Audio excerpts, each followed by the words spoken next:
Well, this is it then, the budget for 2008.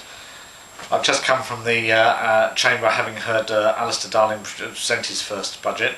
It was a very stable budget. It was about stability, about continuing to allow for economic growth to happen despite the fact that the whole world is slowing down, but we have weathered it quite well. But I mean, I think the three things that particularly interested me was, one, the business about child poverty.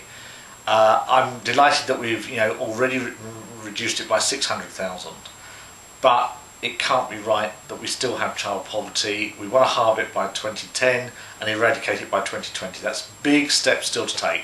So things like raising the child benefit it obviously helps in that way. Reforming the children's tax credit, housing and council tax benefits in respect of families will help again. And also the other thing is there was some money there to particularly help to make sure that all schools end up with getting good high levels of 5 GCSEs that are good quality ones, and that's important for our youngsters to be able to access the jobs in the future.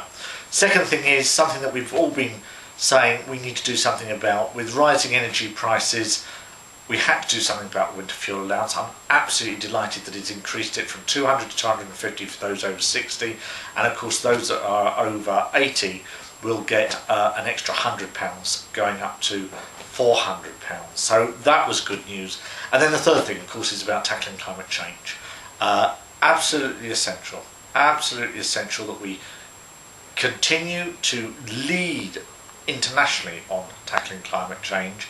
And he's made a number of announcements about helping in terms of businesses, in terms of road duty to be brought in 2009, so that the most efficient cars in terms of climate change will have no fuel, will have no duty on them at all, and other issues, including plastic bags. If the companies and the shops don't get their act together, we'll legislate to stop this. Can't be right to continue on down those lines.